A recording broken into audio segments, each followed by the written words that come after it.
кабылдамачы ассоциациясынын директору, милиция штабы полковниги Мамуров Шамшыбек Сабырбекович. Эл аралык толеранттуулук үчүн коомдук уюмунун өкүлү Абазбеков Роберт Сатыбекович.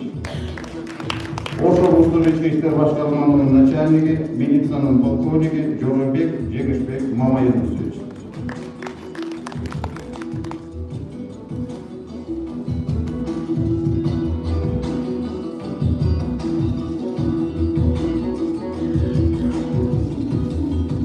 Урматтуу форумдун катышчылары, анда форумду ачып берүү үчүн сөз Кыргыз Республикасынын президентинин Ош облусу боюнча ыйгарым укуктуу өкүлү Жамалдинов Зияидин Исламовичке берилет.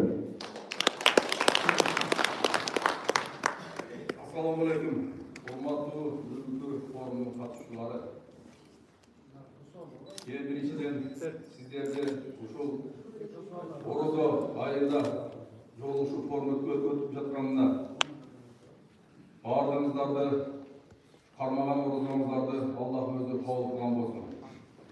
Ушул чакырылган кишилер форумдун катышчылары укук бузууларда, коомдук кабылдануларда, борборлордо иштеп атканыңыздар үчүн мен терең ыраазычылык билдирем.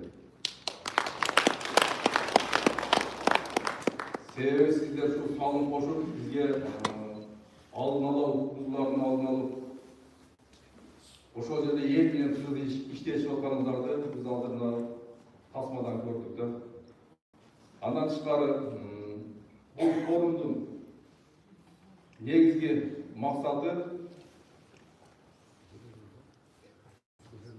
кылмыштуулукту алдын алуу, укук бузууларды болтуткоо, ошондой эле өспүрүмдөрдү зордук зомбулукка алдын алуу боюнча зомбулук болбош үчүн жол кырсыктарынын алдын алуу, ушуга кошулган жумуштардын алдын алуу боюнча мына кылынган иштерди бүгүнкү күндө ушул айыл жерине жеткирүү болуп эсептелет. Андан тышкары өзүңүзгө белгилүү болгондой өткөндө ушул Ош облустук ички иштер башкармалыгынын мемлекети менен биз 17 март күнү bir күндүк укук бузуулардын алдын алуу күнү деп өткөздүк. Бул ушул 7 райондо ар бир бирден айыл өкмөттөрдө болду. Кудай буюрса жылдын аягына чейин баардык айыл өкмөттөрдү ошол камтыйт. Ал жерде биз ошол 2021 жылдагы 5-майдагы чыгарылган мыйзамдын 60-чы беренесине аткаруу максатында ошондой эле министрлер кабинетинин 469-чу токтомунун аткарылышынын негизинде ушундай элдерге сервистик кызмат көрсөтүү боюнча иштерди алып бардык да. Мен айтайын дегеним, урматтуу бул жерде райондун акимдери отурат, айыл өкмөт башчылары отурат, ошондой эле аксакалдар соттордун төрагасы, аялдар кеңешинин төрайымдары отурасыздар. Сиздер ошол күндөрдө дагы жакшы катышып берсеңиздер, мен ойлоймун жакшы иш-чаралар өтмөк да. Мен Кудай буюрса мына биринчиси башталды 17 мартта. Кудай кааласа кийинки айда болот. Ушул жылдын аягына чейин ушул сервистик көмөк көрсөтүүнү биз элге баардыгына жеткизебиз. Ал жерде өзүңүздөр көрдүңүздөр, баардык мамлекеттик мекемелер ишканалары бар. Мисалы ушул укук бузуулардын алдын алуу боюнча юстиция кызматкерлери барышты. Ана казыяттан биздин имамдарыбыз, таксыларыбыз катышты, врачтар катышты. Кыскасын айтканда баардык тармактар камтылды. Ошондуктан биз ушул сервис көрсөтүү деп айттык да. Андан тышкары мына азыр көрдүк, ошондо да мен тааныштым эле, азыр да тааныштык. Көчмөн кабылдамалар бар экен бизде. Ошол жерде дагы ар бир райондо бирден көчмөн кабылдамалар жүрүп атат. Алар дагы өздөрүнүн иштерин алып барып атат экен. Азыр мен жетекчиси менен байланышып, мага жакшы сунуш берди. Кудай буюрса, ошол көчмөн кабылдауларындагы bir kvartalda biz аларды кабыл алып туруп, кандай иштерди аткарды, ошол райондордо кандай бир социалдык көйгөйлөр бар, кандай суроолор, көп суроолор болуп атат, ошолордун маселесинде, ошол элди кайрылган элдердин суроо талаптары аткарылдыбы, аткарылбадыбы, ошолор боюнча Кудай буюрса bir kvartalda bir отчет ала турган чечимге келип сунуш берди, мен аны кабыл алдым. Бул боюнча дагы иштерди алып барабыз. Дагы кайталап кетейин, урматтуу ушул бул жерде райондун акимдери отурасыздар. Сиздер дагы жакшы көңүл буруп, ушул коомдук кабылдамалар эгерде кайсы айыл өкмөттөрдө жок болгон болсо, жардам берип, жер бөлүп берип, же курганга, же болбосо айыл өкмөттүн өзүнүн бөлмөсүнөн şu bölgelerde alacak beşinizle men talap kılıp kettim. Andan tışkары özüңүздөр жакшы билесиздер, мында 2009 жылдан бери биздин аялдар кеңеши өз ишмердүүлүгүн токтотуп койгон экен.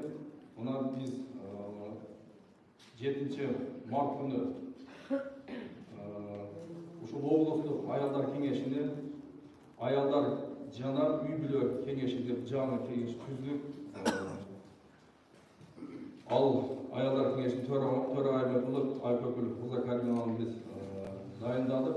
Кудай буюрса, бүгүнкү күндөн баштап ушул аялдар кеңеши дагы сиздер менен тыгыз ишти алып барышат. Анан жерлерде мынакей жакшы жаштар кеңеши бар экен. Ардагерлер кеңеши бар. Андан тышкары аксакалдар соттору бар. Мен ойлойм, сиздер дагы ушул иштерди алдын ала турган болсо, көптөгөн иштерди.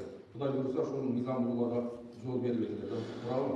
Мына бизге дагы баягы жерге кабылдама мен көбүнчө ушул райондордон, алыс райондордон аябай көп ээлер келет. Алардын биринчи маселеси эле ушул биринчи келгендери ушул жер маселеси. Ошол жерде көп отабыздар. Андан тышкары мында менимче мында мындай аралашуулар болбосо керек. Bir tuğanlar менен аралашкандар учурлар көп болуп атат. Себеби ошо атактан калган мурастарды, жерлери талашып, же болбосо үйлөрү талашып, ушундай акыбалга келип калган. Ошондуктан ушулардын баардыгына мына алдын ала турган ушул коомдук алдын алуу борбору иштеш керек экен да. Ошондой туура түшүнүп калдым. Ошол жерде жанагы сакындаш топтор бар. Сиздер эле ушул көп маселени ошол жерде жайында чечип койсоңуздар жакшы болот. Себеби эгерде алар укук органдарына кайрыла турган болсо, соттолор кайрылган болсо, билесиздер соттор канча жылда соттошу мүмкүн. Ошондуктан туугандар арасында, бир туугандар арасында ушундай аралашууларды алдын ала ошол жерде жеринде эле чече турган маселелерди кара берсеңиздер жакшы болот. Андан тышкары эми Кудай буюрса мынакей биз жана айттык. İş çağrılarını başlatıp koydu, biz pratiktен alып көрөбүз. Келерки жылы, ушул жылы канча укук бузуулар болду? Былтыркы 22-жылы канча жылы болуп, 22-жылы канча укук бузуулар болгон? Биз ушуну салыштырып эле анализ чыгарып коебуз да, туурабы? Эгерде быйылкы жылы ушул азайган болсо, демек биздин ушул коомдук алдын алуу борборлорубуз жакшы иштерди алып барыптыр деген биз тыянакка келебиз да. Ошондуктан урматтуу бүгүнкү форум катышуулары баарыңыздарга ишиңиздерге ийгилик каалаймын. Ушул Кыргызстандын өнүгүү өсүүсүнө, ушул укук бузуулардын алдын алууга жакшы катышып беришиңиздерди мен сурап келем. Чоң рахмат. Sizlere adaletçilik dileriz. Keyinki söz Oş облусунун прокурору, юстициянын полковниги Асан Алиев Максат Кубатовичке берилет.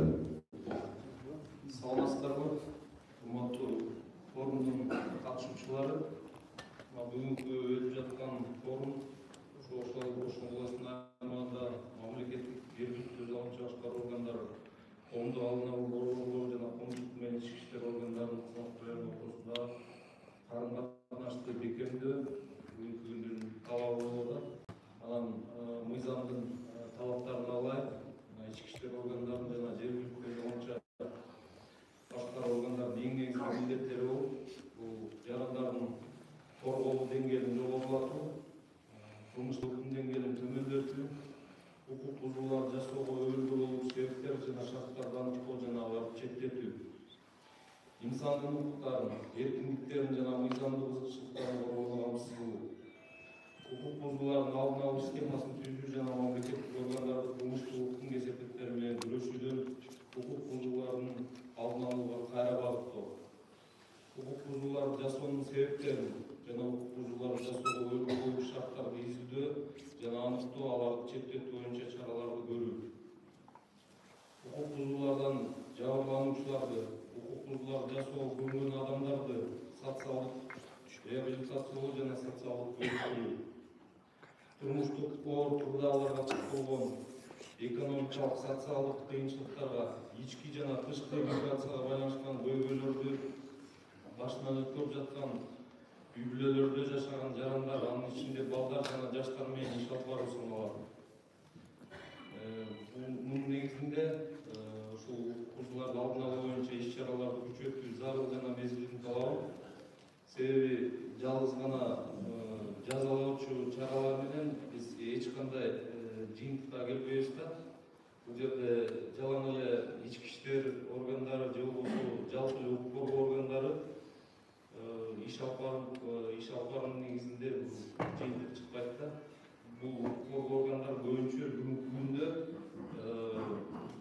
кандайдыр бир укук бузуу же кылмыш жасалгандан кийин ишке киришип алдын алуу иштери кичине солгун өңдүү болгонсуп атат да.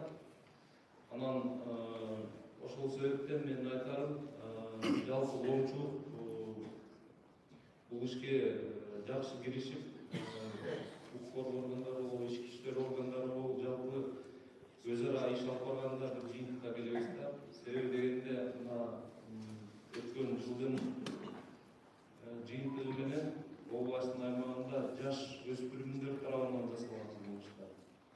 Андан сырткары жаш өспүрүмдөргө карата жасалган кылмыштар өсүүдө да. Анан ошол себептен бала бакчадан баштап мектептерде болобу, атайын окуу, орто окуу жайларында, жогорку окуу жайларында, мамлекеттик органдарда, жергиликтүү өзүнүн башка органдардын социалдык кызматтарда аябай активдүү иштер жүрүш керек деп эсептеймин. Элементарно бала бакчадан балага ак менен кара, жакшы менен жаманды ажыратууга үйрөтсөк, ушундай жылыштарга алып келет да. Анан бүгүнкү форумдун ишине ийгиликтерди каалайм. Ушул форумдун, ушул жыйындын жыйынтыгы менен бир жакшы алгылыктуу чараларды жүргүзүү үчүн чечимдер кабыл алынат деп ойлойм. Рахмат, Мақсат Болатович. Кейинки сөз милициянын көчкө кабылдамасын колдоо ассоциациясынын директору, милициянын астав кадр полковниги Мамыров Шамшыбек Сабырбековичке берилет. Саламатсыздарбы, урматтуу бүгүнкү форумдун катчылары. Мен дагы Зиядин Исламович менен кошулуп бүгүн ыйык айдын 2-күндө чогулуп отурабыз. Ушу баарыбыздын оразаңыздар кабыл болсун. Ушул айда баарыбыздан бир дит кылабыз да, тилек кылабыз. Ушу үй бүлөдө бала чакалар аман эсен болсо экен, балдарыбыз эстүү болсо экен, балабыз эмгекчил, келинибиз ыймандуу болсо экен, неберелерибиз эстүү, жакшы окуса экен, мамлекетте тынчтык болсун деп ниет кылып атабыз да. Анан бүгүнкү форумдун өтүшү мына губернатор өзү баш болуп, областтык прокурор, областтык милициянын колдоо көрсөтүп аткан Севердик эл аралык уюму бул бир жакшы шаарды билдирип атат да.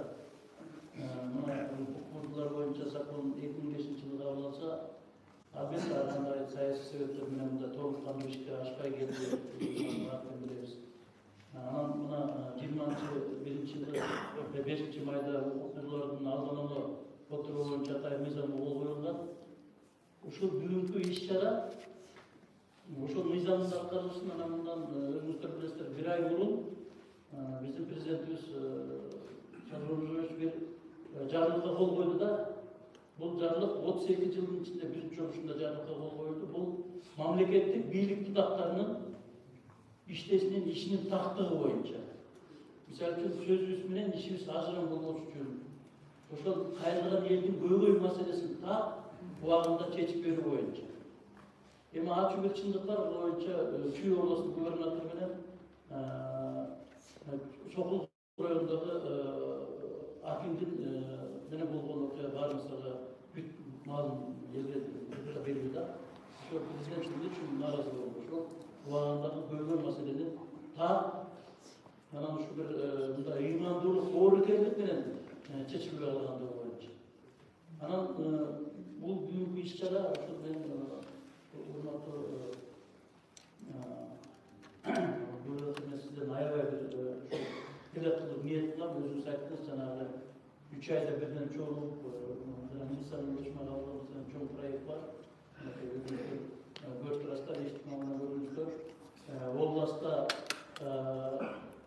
Ош областында бүт райондун баардыгында бар. Эми чындыгында бул жагын эскирет. Бирок бир чоң проект үстүндө иштеп атабыз. Азыр Кудайым болбосо ушу жылдын аягында ар жылдын башында ошо эски машиналардын баардыгын алмаштырып беребиз. Ошо ОБС тарабынан азыр күндө 58 машина иштеп атат. 45 ОБС берди. 15 азык министрликке киргизди. Сотрудник болсо бул инсан көчмө кабылдамасынын иштөөсү 9-ноябрь 20-жылында көчөп болмок да. Анан айтты, асмандан келген тилебиз жерде бар турбайбы? Жерден иштесек болуп турбайбы? Анан азык министрибиз милиция генерал-лейтенант Ниязбек атайын 20-жылы буйрук кол коюп бөлүм түзүлдү. Ошол милициянын көчмө кабылдамасын координатору үй бүлө зорлукка каршы деген. Анан бул 58 машинанын баардыгын система GPS навигация коюлган, кайсы жерде, кайсы аймактан иштеп атат, кандай жүрүп атат, ылдамдыгы кандай болуп атат, керек болсо күйүүч майдын расходу кандай болуп атат дегенди министр кабинетине отуруп, анан заманбап технология менен карап билүүгө мүмкүнчүлүк болуп атат. Анан баарыңыздар билесиздер, мына көчмө кабылдама менен иштеп атсаңыздар, урматтуу акимдер, атайын журнал бар. Ал журналга кол жазма менен анан жакында эле ушу заманбап шартка ылайыкташып колдоп 1-10 планшетти мунун баасы ар бири 700 евродон бул оригинал бул самодолду. Мына муну ушул Ош шаарына жакын интернет иштеп турат деп Кара Суу районунун бир машинасы берип атабыз. Бул менен уже аткарылган маселенин тактыры биздин борбордук ички иштер министрлигине чейин, анан түндүк программасына алганда жергиликтүү бийлик органдарына чейин жетет да. Себеби кайрылган милицияга кайрылган маселенин 90% социалдык болуп атат да.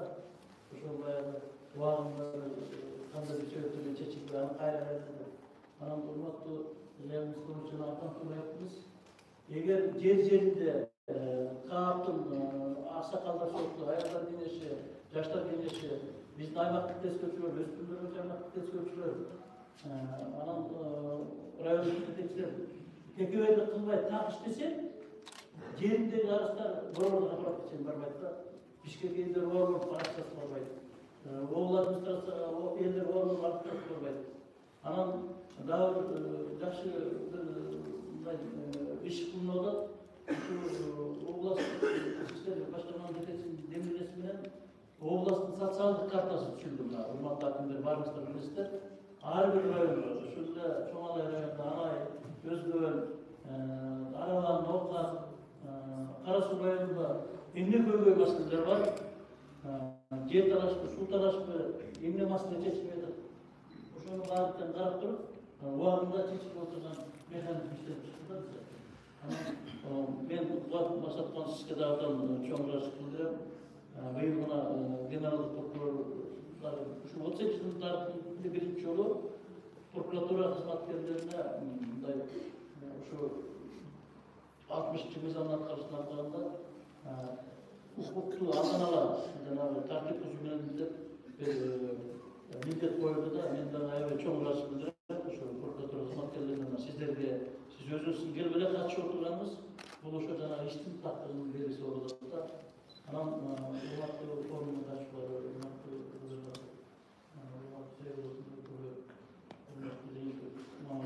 Масат Куанчович, мен баарыңыздарга башын ийип таазымдалам. Мен деле ардегермин, 60 жаштамын.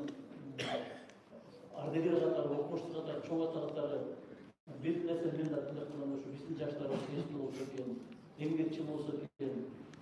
Уруштун арты эч качан жакшылык менен өткөн. Mağa көп kişiler kayda bir ballar, bir tuğanlar atasının yerini talaşır. Oşunda asıl kalda sorduğu körüğe sayıktır. Tosun çıkıp şu yerinde alvatkanlar içine mizanı bulgan. Şu çıkılaşmak bekar kılasa. Bana işte tabi satıp cevap sohbet etkende rahmetten bana götürdüğümde yer mizan soşunda belirlenirken buna ayrı oşun ayrı hükümetin karavanı oşun 16 hektar yer ötük etti de gayrı. Sebebi mizanı var. Oşunda 9 büyük dolan değil mi işte. Şimdi bu da bir çok güzel atadan kalan orası, avukatlarını şu aksakallar bilen ayazlar eğildi. Şu aksakallar bilen bilen söyleşişi çok desiye barbaytlar şu elifte tıştık olsalar.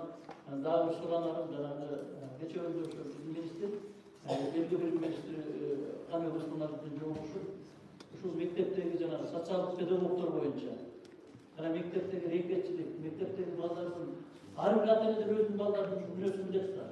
Şu siyasi mektepli muğamelerini bilirler. Burada cana bizim aymaklık test köçülüğün cevap taşıdığı ve bu vakıtlar böyle meselelerine aitsa, mesela çünkü avukatları okuya, bana Suzak'ta okuya oldu, onun çıklasının odasında ki, bazıları uğuşturmadan ona bizim gitti. Hocam çünkü ben bir çok bile kılayım, şu ulu orada çok işçilerine, Respublik boyunca birinci olarak başkanlığı şu deminizde tutmalı, işe başkanlığı, bir Rahmat. Keyinki söz el aralıq tolerantlılık üçün Qoğumduk uyumunun ökülü Abazbek Robert Satıbek öşkörüldü.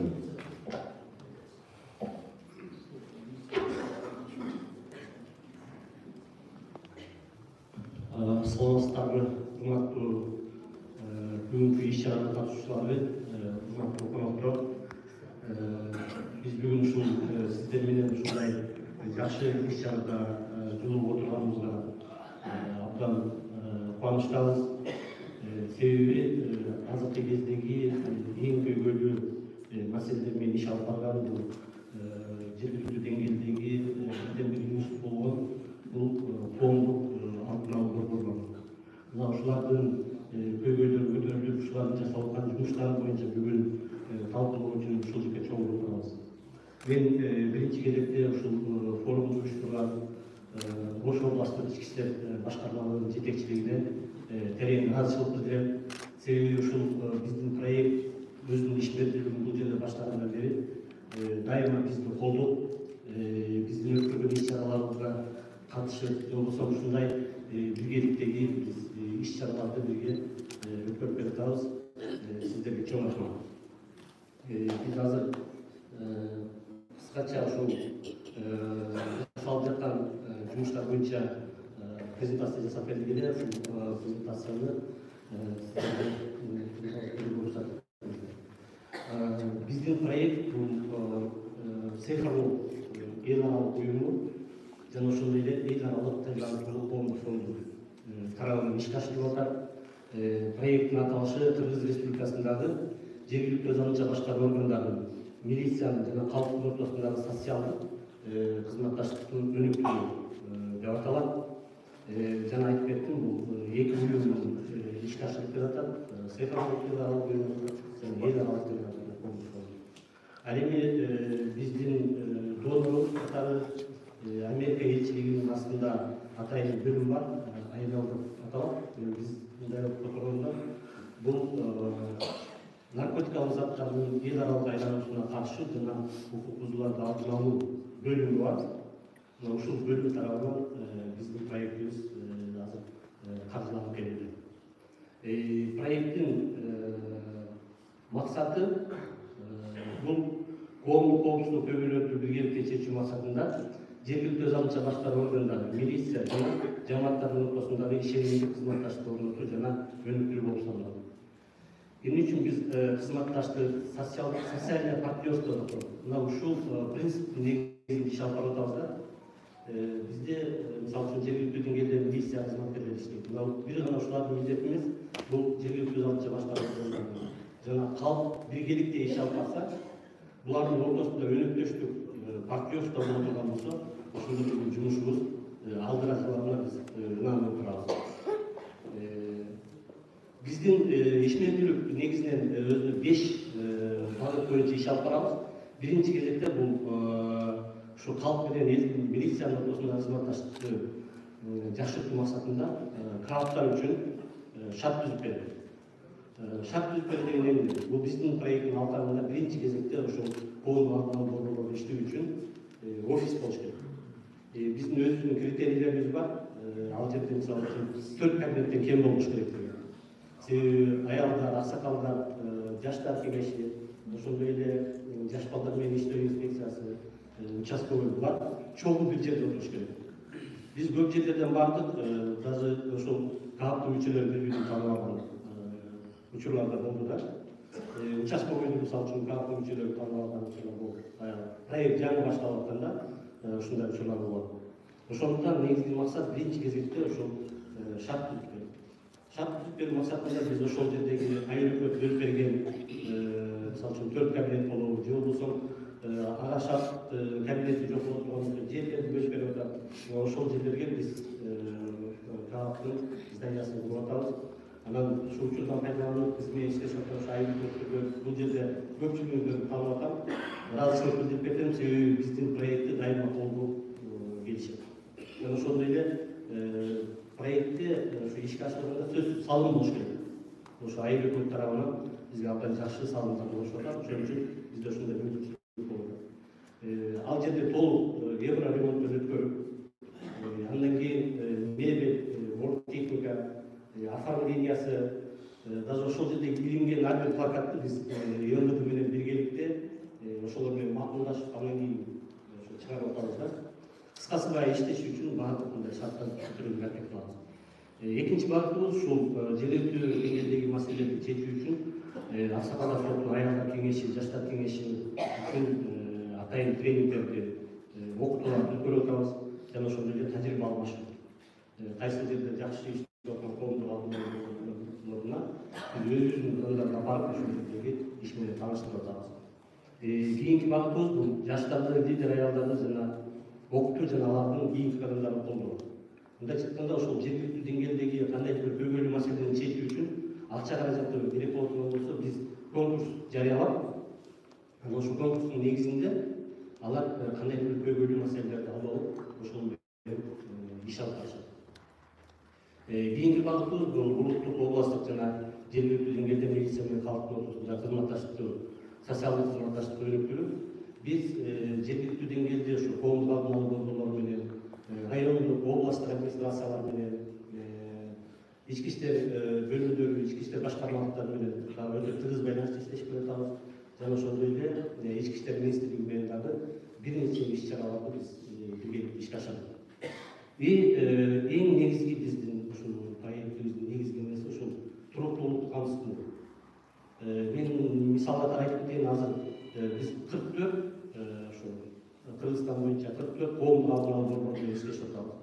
Мына ушул 44 коомдук алдын алуу борборунун азыркы кезде 39-у жергиликтүү бюджеттен каржыланат. Мен ал боюнча дагы токтолуп кетем. Бул ошол коомдук алдын алуу борборлорунун туруктуулугу эсептелет. Биз кандай иш алып барабыз? Эми биздин ишибиз негизинен 5 кадамдан турат. Биз жана айтып кеткендей эле жергиликтүү өз алдынча башкаруу органдары, милиция жана коомдук алдын алуу борборлорунун мүчөсү менен, элдер менен биргеликте биринчи кезектеги ошол жердеги көйгөйлүү маселелерди аныктайбыз. Көйгөйлүү маселелер бир нече көйгөйлүү маселелер болушу мүмкүн. Андан кийин ошол көйгөйлүү маселелердин ичинен эң негизгисин тандап алып, ошону жумушчу план иштеп чыгабыз. Биринчи, экинчи жылдары ушул жумушчу план биздин проект тарабынан каржыланат. Андан кийинки жылы уже биз айрыкөттөр менен жергиликтүү кеңешке коомдук алдын алуу борборунун ишин презентациялап туруп, кийинки жылдан баштап 2 жылдан кийин ушул жергиликтүү бюджеттен каржылоо үчүн мындай шарт түзүүгө аракет кылабыз. Жумушчу план иштеп чыккандан кийин ошол планды ишке ашырабыз, кийин ушул проекттин баары. Жана мен айтып кеттим, азыркы кезде биз 44 коомдук алдын алуу борборлору менен иштешип атабыз. Бул Ош, Жалал-Абад, Баткен областтары негизинен проект ушул Кыргызстандын түштүгүндөгү областтарга багытталган болчу. şu bizdin ministerдің сұранışı менен азыркы кезде күйдө нарында жана ысыккөлдө бирден коомдук алдын алуу борборлору курулуп же болбосо ремонттон өтүп азыр ачылуу алдында турат. Бул жерде биз ушул канаттарды кайра куруу, ремонттон өткөрүү, ор техника жана мендеп менен камсыз кылуу. Азыр 44-тün 18-i кайра баштап курулду. 22 коомдук алдын алуу борбору ремонттон өттү. 5 коомдук алдын алуу борборуна ал өздөрүнүн жакшы зданиялары бар ремонттон биз материалдык техникалык жардам көрсөттүк.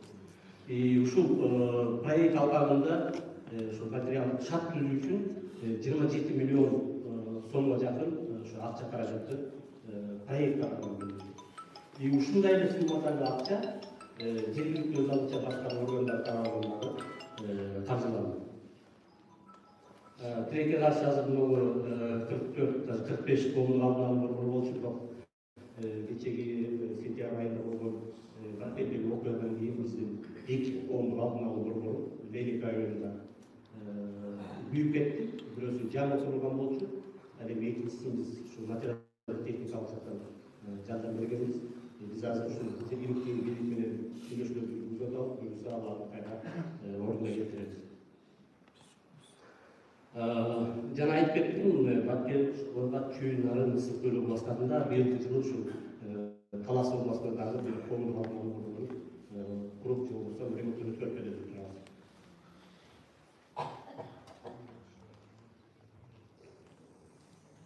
Ушул проекттин жүрүшүндө биз 2000ден ашык жергиликтүү жамааттардын мүчөлөрүн атайын окутуулардан өткөрдүк. 100дөн ашык ар кандай профилактикалык демилгелерди колдоп аларды ишке ашырдык. Булар радикализм, үйгүлөрдү зомбулук, гендердик суроолор, эрте турмуш куруу, кыз ала качуу, жана ошондой эле милиция менен элдер ортосундагы кызматташып өнүктүрүү жана башка көптөгөн көйгөйлүү маселелер менен дагы иш алып барабыз. Ошондой эле азыркы кезде биз 500дөн ашык ушу милиция кызматкерлери дагы биздин атайын окутуу тренингдерибизден өттү. Жана айтып кеттик, жаштар арасында зомбулукка каршы ушуларды алдын алуу максатында биз жаштардын жана аялдардын 80ден ашык ушул ар кандай маалыматтык компанияларын биз колдоого алдык.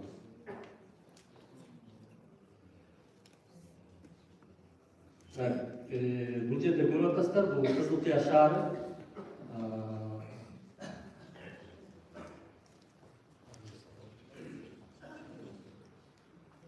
Анын дагы нерсе токтолуп кетейин, жана мен айтып кеттим. Биздин эң негизги эмелерибиздин бири ушул коомдук алдын алуу борборунун туруктуулугун камсыз кылуу депчи. Мына ушул багытта жана азыр 39 коомдук алдын алуу борбору жергиликтүү бюджеттен каржыланып атат.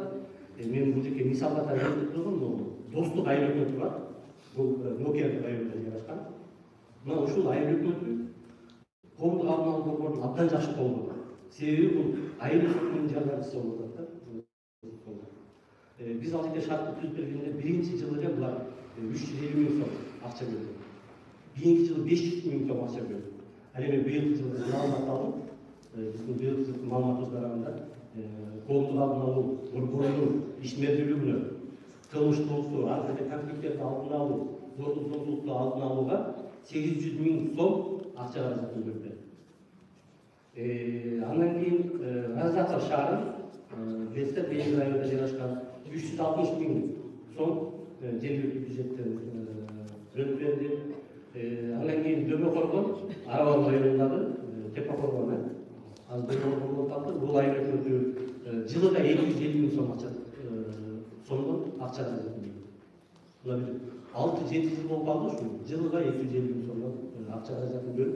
Анан дагы белгилей кетиш керек, ушу Дөбө-Коргондогу коомдук алдын алуу борборлору азыр уже башка эл аралык уюмдар менен аябай тыгыз байланышта иштеп. Булардын азыркы кезде 2-3 проектилер бар. Ушу проектлердин баардыгы ушу кылмыштуулукту жана конфликтти алдын алууга багытталган. Алар баягы зданияны куруп берип, баягы шарт түзүп бергенден эле айрылыкта калып отуруп калбастан, башка уюмдар менен да аябай тыгыз байланышта иштеп атат. Проекттерди жазып атышат. Андан кийин бул жерде Байтек айыл өкмөтү бул Аламидин районунда. Булар 300 миң сом акча бөлгөн. Гүлчө айыл өкмөтүндө биз belgilеп кеткім келет, буларда абдан жакшы колдоо көрсөтүп атат. Булардан 250 миң сом акча каражат бөлүндү. Мына бюджетте мен участокта көрсөтүп койдум. Участок биз быйыл жылга 50 миң сом акча каражат бөлүндү. Өзгөн мен атайын бул жерге карадым, өзгөн 54 миң акча бөлүндү. Өтөйгө каршы ошо 54 миң ошол зданияны жасап кетет да. Ошондуктан мен ушул жердеги жетекчилерди сурап кетет. Мындай алар иштөө үчүн негизинен азыраак болсо дагы акча каражатын бюджетте бөлүп койсоңуздар, бул көптөгөн алдын алуу профилактика болот. Кийин ошол кылмыш болгондон кийин последствиясы чоң болот да. Азыркы кезде биз Ош областы боюнча 15 коомдук алдын алуу борборун иштетип атабыз. Ошонун ичинде 14 коомдук алдын алуу борбору, ошонун ичинде 5 кайра баштап атабыз. Ал эми 9 коомдук алдын алуу борбору 14 болсо ремонттон өткөрүлдү. Могу жерде көрүп атасыздар, Кызыл Кыя шаарынын бизге ушул зданияны бөлүп берген. Биринчиден баштапкы абал. Анан кийинкилери бүт болдордагы чирип түшүп калган, айыктер чиреген болчулардын баардыгы ушундай ремонттон өткөн. Бул Карабулак аэропорту Баткенде жайгашкан. Ал жерге барсак аэропорттун здания жок экен, клубтун бир жак башы да калбай жаткан экен, ошону бизге бөлүп берди. Муну толук ремонттон өткөрүп, бул жерде Өзгөн шаары мурдагы жетекчилик аябай жакшы биздин колдобузда. Биз барсак, алар айтты, биз керек болсо двухэтажный үй курабыз, биздин бюджетте мүмкүнчүлүк бар, алар көп акча бөлүп да. Бул жерде ичинде баягы биз дагы билебиз, туалет, душевойдон бери суралган, душевойдон бери курулуп атат да. Ичинде баардыгы да биздин негизги требование ошондой, сөзсүз ичинде туалет болуш керек. Современный эмеде курулуп атат. Өзгөндө ушундай 2 этаждуу курулду, башынан баштап курулду. Экинчи этажда зал, заседание. Бул жерде кыргыз ата, буларда дагы былтыр ачылышын жасатып, терең азыштык билдирип, айыпкөтүнө жана транспортчуларына абдан жакшы жардамдарды берди. Бизге экинчи этаждын оң жак киргендеги сол тарап, сол крылосын берди. Ал жерде 6-7 кабинетте зал заседанияны ушундай ремонттон өткөрүп, техника берилет деп калышты. Бул жерде Зулкуев аэропорту, бул дагы Локатка. Бул жер жаңы жер, Лейлек районунда болчу, бул жерде биз 3 контейнерди коюп, ушундай 5 кабинет. Тилекке каршы бул здание азыр жок. Баягы Баткен коолаганында бул өтө. Бул жерде Амир Темур, Ош шаарында дагы 3 коомдук алдын алуу борбору менен иштешебиз. Бул дагы кайра баштап курулган. Бул жер спорт. Ушул көңүлдөрүңүздар үчүн чоң рахмат. Мен ойлойм, ушул проекттин алкагында дагы башка коомдук алдын алуу борбору менен дагы биргеликте иш алып барабыз деп. Дагы бир жолу ушул уюштуруучуларга Ош областын ички иштер башкармасына терең ыраазычылык билдирем. Урматтуу катышуучулар, туткан ордуңузга кабыл болсун. Кандай кабыл тилектериңиздер болсо, Аллахтын ошону кабыл кылсын. Чоң рахмат. Кийинки сөз Ош облустук ички иштер башкармалыгынын начальниги, милициянын полковниги Жоробек Жеңишбек Мамаюнусовичке. Саламатсыздар, урматтуу бүгүнкү форумдун катышуучулары, кадырлуу коноктор. Баарыңыздарга терең ыраазычылык билдирет, себеби бүгүнкү биздин ушул чоң иш-чарабызды колдоп алып, биздин чакырган чектеги компастан баарыңызды активдүү катышып атканыңыздар үчүн. Урматтуу форум катышуучулары, негизинен мен өзүмдүн баяндаган 3 бөлүккө бөлүп кыскача баяндама берген турар көрдүм. Биринчиси коомдук алдын алуу борбору, экинчиси милиция көчмөк кааланмасы, жана үчүнчүсү биздин өкмөт чыгарган токтом жана буюрттарды алдын алуу багытында аткарып аткан иш-чараларга. Урматтуу форум катышуучулары, кылмыштуулуктун 7 ayında çalışsan 96 10 kalmalı baba büyüklüğü iş büyüklüğünü ulaşıp yatar. Kıska tasmada özümüzde bu böyle jalan bülbülü yana bölü türde ötürü tasma denizlenmiş bülbülü çalgısından 91 kavlalı motorlarının işlerinin arasında negizden 25 kavlalı motorları tak yana mizancığını bol içmeyi başladı.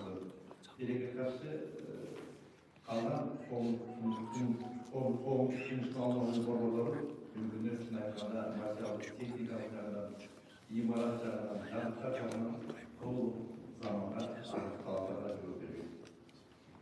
Bölümde orada yapılan bölüm başka etmek için direkt karşı bu canlılarını zaten istedik. Var biz kalanında biz bölüm tarafından da bu oydu. Özümün işbirliğinin içinde başlamaktan da cevaplı var, kartlarda kıdı, dinledik, tanışıp, işbirliğine yakında tanışıp geldik.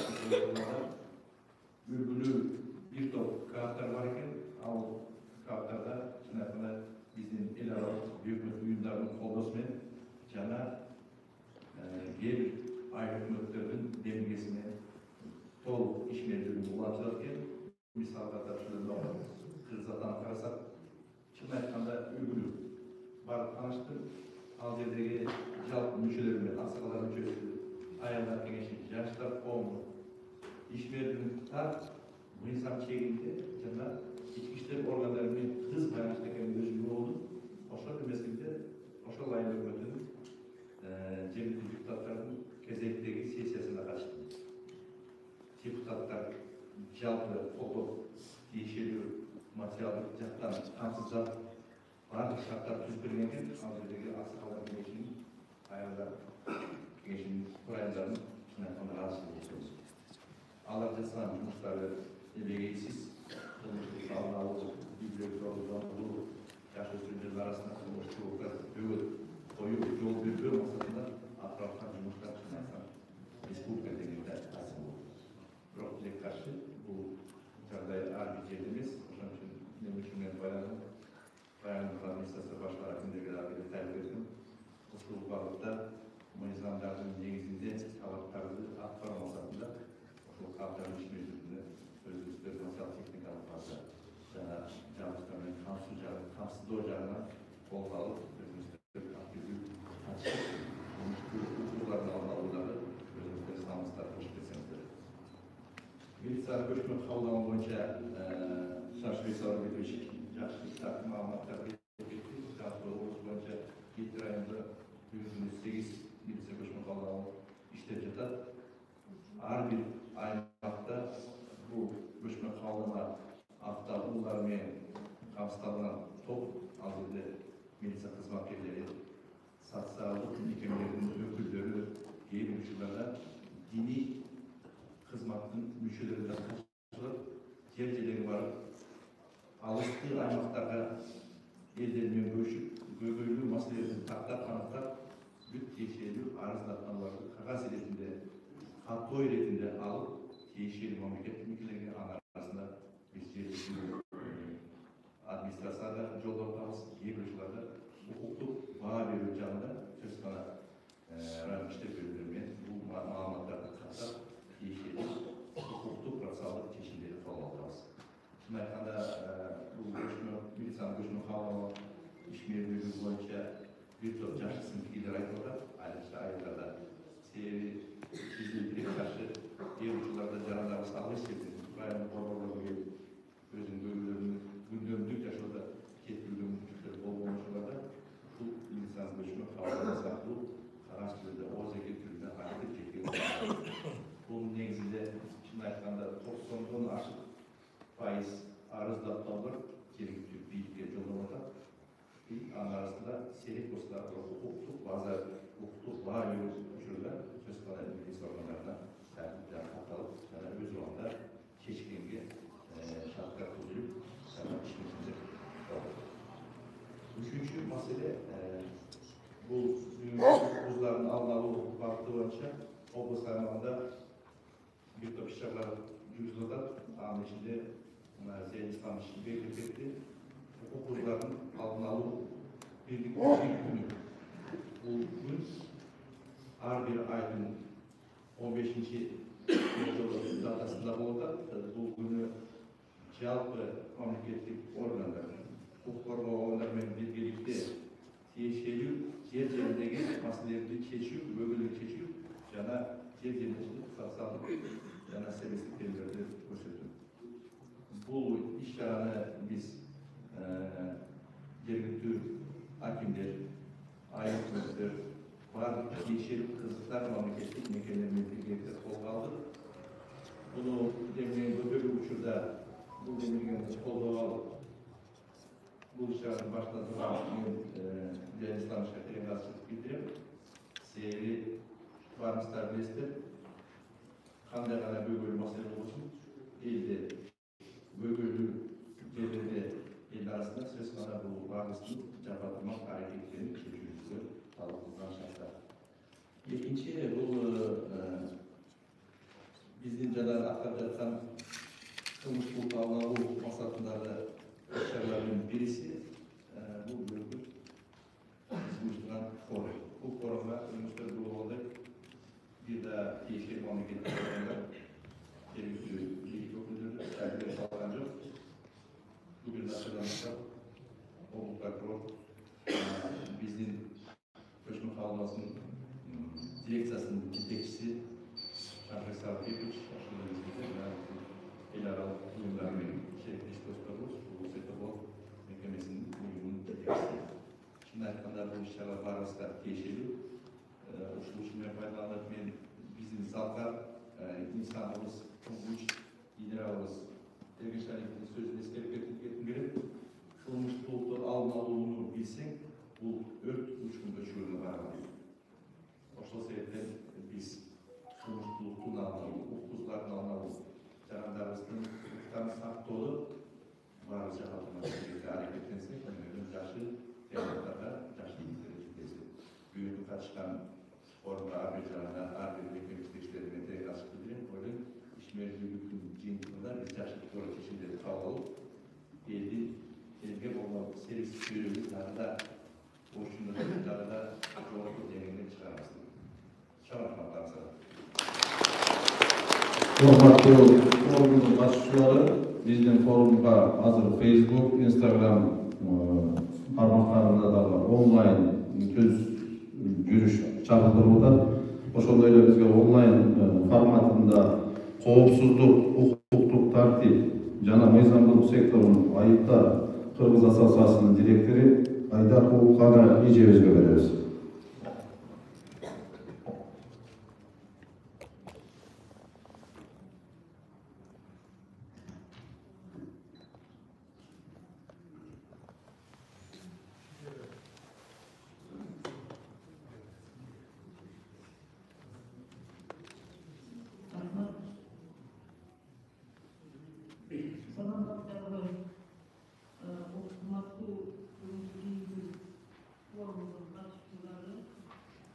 Hukuk buzullarının aldığına bu şu tema bu ayrı büyük seyirciler teması paylaşmak olur. Şu bağlıklı götürüp bugünkü forumun uyuşturuculuğuna seyircinin manayı baş olduğun toplu Gençlik Noyan'ın söz, dengin geçim olduğun sizce terim razıçılık aytkan olsa dediniz. Bizden asosiasiya bu koopsuzluk, hukuktuk tartip jana mыйзамдуулук секторунун айымдар Кыргыз ассоциациясы деп аталат. Бул уюмга 7 мекеменин айымдары киришет. Биз бир топ жылдан бери аймактарда ушул азыркы каралып аткан темаларда иш жүргүзөбүз. Ошонун арасында Ош кеңешинде дагы мына бир жыл сайын өткөзгөн жақсы бір іс-шаралар бар. Бұл жас өспірімдерге мектептерден ата-енесі менен қосып жиындар өткізіп, алардан мектептерди таратып методикалык кеңешмелерди берип, ушундай пикир алмашып кетебиз да. Быйыл дагы мына мондай мектептердеги менин укуктарым жана милдеттерим белгилеп кыргыз орус тилинде ЕКУКунун колдоосу менен чыгып атат. Биз мектептерге катышып, ошо жана жыйындарга катышып, балдардын жаш өспүрүмдөр менен ушундай алдын алуу иштерди жүргүзгөнгө ушу бир айдан кийин эле буюрса барабыз. Мындай иштер аябай көп. Мен эме айтайын дегеним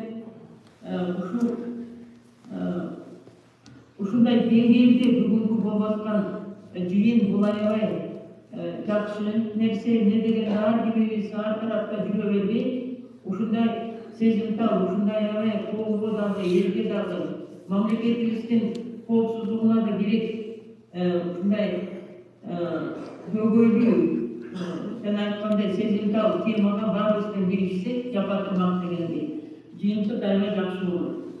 Дагы мен айтып кетейин дегеним, ушул берилгени менимче таратыш керек. Эмне дегенде ушул Ош областынан бул эме биз аябай чоң мындай маани беребиз. Бул жаман эле бүгүнкү күн эмес, канча кылымдан бери ушундай жакшы жолду көрсөтүп келаткан Ош облусу, анын ичинде биздин улут денебиз Курманжан Таркан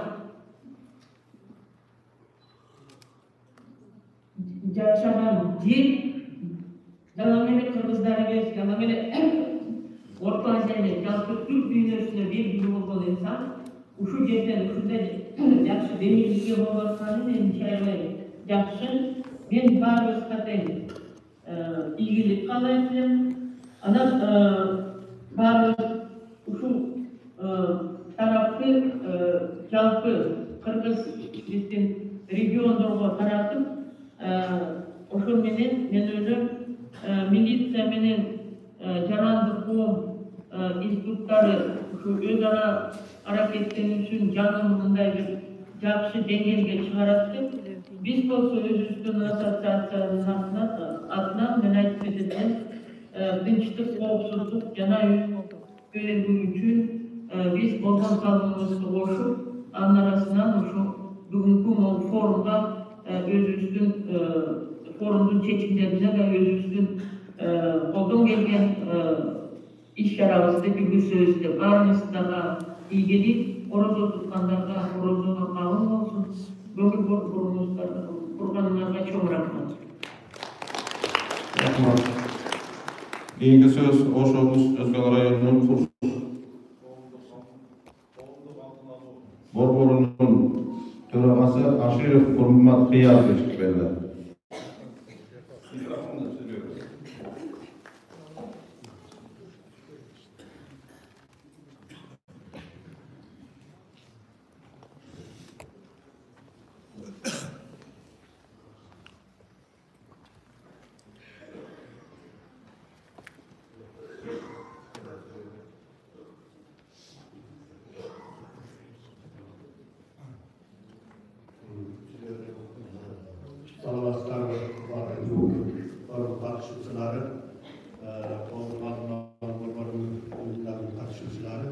Президенттерге, форум uyushturgan жетекчилерге чоң рахмат.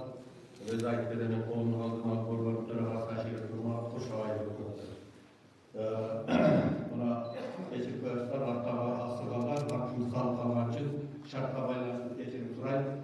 Сиздер мына жакшы Наурыз майрамыңар менен мына орозо менен кут болсун. Урматтуу жетекчилер, сиздерге дагы рахмат айтабыз. Бизде ишерге чакырып, ушундай форумдарда. Биз Кошобаевдин колунун алдын алуу борборунда Сайыпбек Таларовдун жардамы менен биз ушул колунун алдын борбору уюштурулуп, биз азыркы учурда ошол 2020 жылдан баштап өз 14 жылдан бери иштеп келебиз. 2020-22 жылдары мына иште катуу иштей баштадык. Көп окууларга берип бизде окуттук. Бизде иш чараларыбызды биринчи Куршак коомдук алдын ала аксакалдар кеңеши, аялдар кеңеши, аксакалдар тобу бар.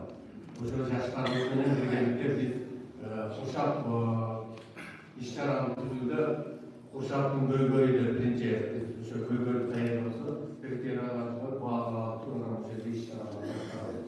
Bizde koyunca bizde militsiyalarla birgelik işlegende o'sha iş-charalarni birgelik iş-charalarni tuzib, anı bütünüzden tepki bölüp, birinci biz Özgür Rayonlu'nun iç işleri bölümüne vararız. Sebebi, yerine kol koydurup, peçet bastırıp alıp, ondan keyin rayonuna varıp peçet bastırıp alıp, grafik tuzip, şu grafik bilen işleyiz. Sebebi, işte Alparada sosyal ekonomiden üstü vardı. Oşol okudan katılması, oşol grafiklerinde var, muhakkıdaşı biri boyunca iş-charalar katılıyor. Ama biz işin alımları boyunca, turuşturluk alımları boyunca, ayın başçılar bilen, köçe başçılar bilen iş-charalar kılmakta. Biz oşol iş-charalarda, prezident yanında, ıssız çıkımda, yüklerde zorluğu, renklerimizin veya kanday bölgelerde şu köçedeki liderlerine biz iş-chara kılardık. Bizge malumat verdiler, uçuşçalarını koyup, bu şehirge kelip, bizge kalıp taşlattılar. Köpünçe buna ayarlar kengeçtiğimiz, biz kesin gelip bunu olduğu için köpünçe azlık uçurlardı, orunlarda kanday yüklerdin, nerede yaş yüklerdin kurup, şular düşündürüp dedi. Aksakalımız, tecrübalımız öte rayonlarda demelerinde işlep gelgen aksakalımız, bunları kadır battı, yerlerine, şu ıssız çıkımlarda, ata-enelerinin ballardı, boş kalmауға, oşo başka günde ötüp ketme boyunca janagıday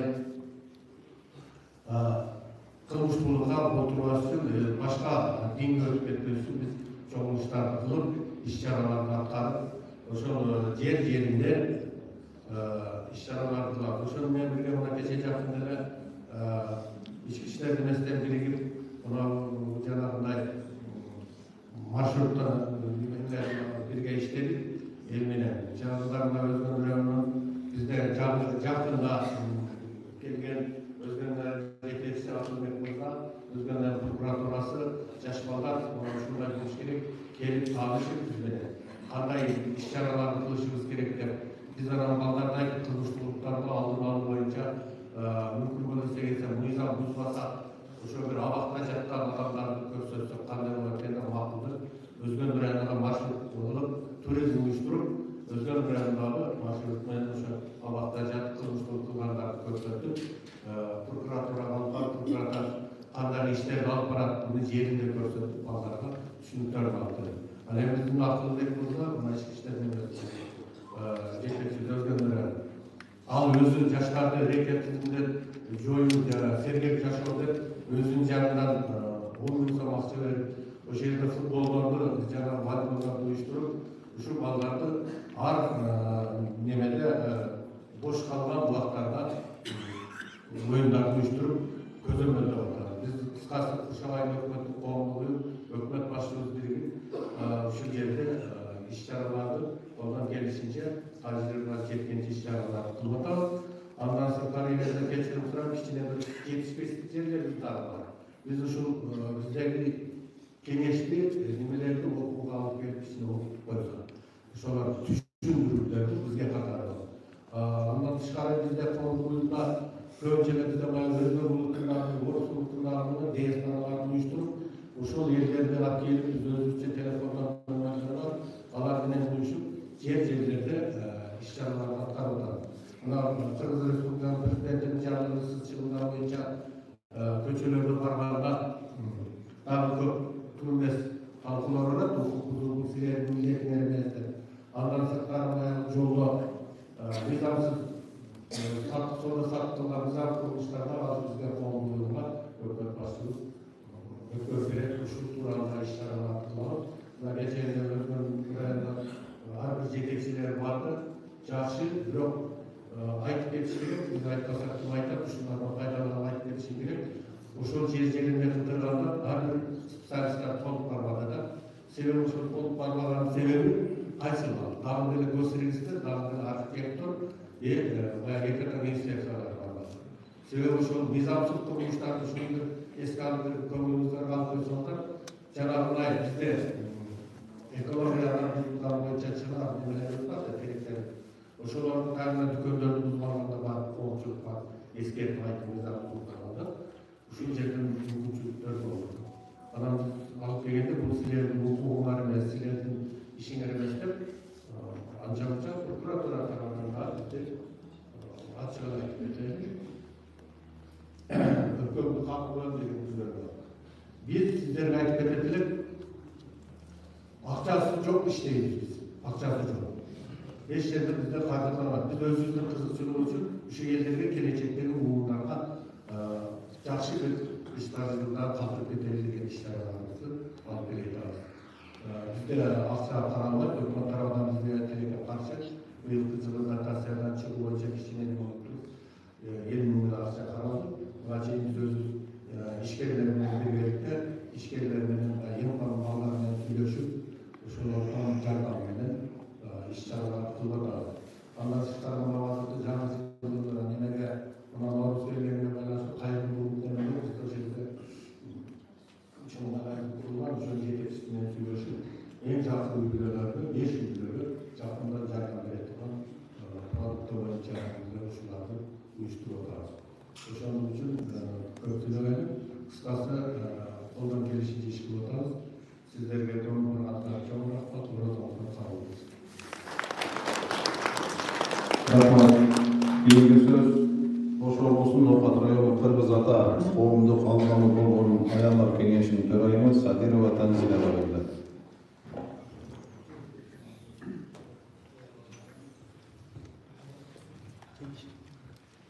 Саламатсыздарбы, урматтуу форумдун катышуучулары, айымдар жана мырзалар, урматтуу президиум, Зиятин Исламович, эми азыр ушул биздин Ноокат районуна караштуу Кыргыз Ата айылдын коомдук алдын алуу борборунун презентациясында кичинекей маалыматын угуп коюңдар, көңүлүңөрүңөр сунам. Ноокат районунда Кыргыз Ата айылдын кабы 2014 жылдары Бакытбек Марковдун уюштуруусунун негизинде атайын юстициядан Кыргыз Ата аялдар коомдук алдын алуу борбору юстициядан өткөргөн. Бунун негизинде устав эжап штампка ээ болгон. Бул азыр сиздер көрүп тургандар Ноокат районунда Кыргыз Ата айылдын алдында коомдук алдын алуу борборунун түзүмү. Коомдук алдын алуу борборунун төрагасы бул жерге бизге бүгүнкү күнү келди. Каримов Барбай агайыбыз. Андан кийин Аксакалдар соту дагы келди. Аялдар кеңеши, Аксакалдар кеңеши, ички иштер кызматкерлери ошондой эле кааптын курамына ар бир айылдын айыл башчысы ар бир айылдан кирет. Мисалы үчүн бул сессияда бекитилет кааптын курамы. Сессияда бекитилгенден кийин жылдык пландарды дагы ошол сессияда депутаттарыбыз бекитип берилет. Ар бир бөлүмчө, мисалы жаштар комитети, аялдар кеңеши өзүбүзчө иш пландарды түзүп, жылдык иш пландары айыл өкмөтүнүн башчысы тарабынан белгиленет. 2021 жылы ушул эл аралык толеранттуулук фонду тарабынан 1 миллиондук грант менен биз ушул толеранттуулук фондунун колдоосунда ушул кабинеттерди капиталдык ремонттон өткөрүп, бизди инвентарлар менен каржылап, жакшы иштеп келе жатабыз. Жакында эле ушул биздин атайын каапты көргөнү Жеңиш Жоробеков өзү барып биздин иш пландар менен таанышып, жакындан таанышып келди. Бул кааптын курамы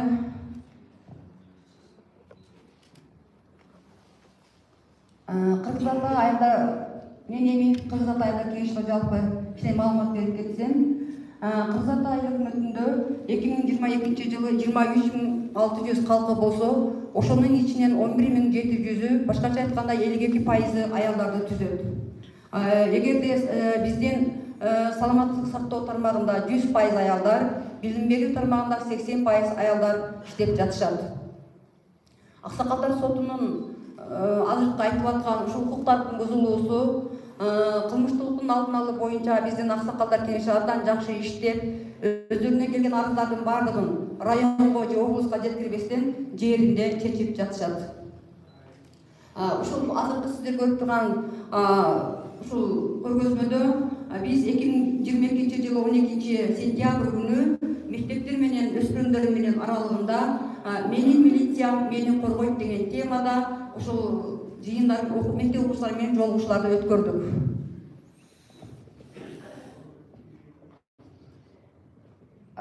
Жакында эле ушул биздин участкалык кызматкерлерибиз балдарды ушул Ноокат райондук роодго алып келип, мына бизде жаш өспүрүмдөр менен иштөө боюнча Венера анын кулуна отурат, балдарды ушул келечекте ушундай кылмыштуулуктун алдын алуу боюнча түрмөлөр менен тааныштырып, жаштар менен иштөөнүн алдын, жаш өспүрүмдөрдүн алдын алуу иштөө боюнча жакшы иштерди алып барып жатышат. Биздин участкалык милиция кызматкерлери бар. Жакында эле ушул биздин айыл өкмөттө 17 мартта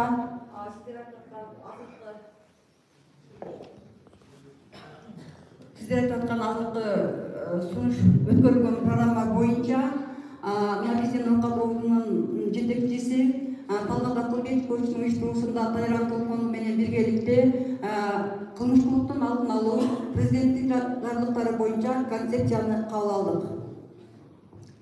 Ошондой эле Кыргыз Ата айыл өкмөтүнүн КАБынын эң мыкты иштегендиги үчүн 2022 жылы 29 январда ушул биздин КАБдын ачылышы болду. Буга ички иштер министри Улан Язбековдун колдоосу менен, куттуктоосу менен ардак грамоталарды КАБдын төрагалары, аксакалдар кеңештери, ошондой эле милиция кызматкерлери алышты.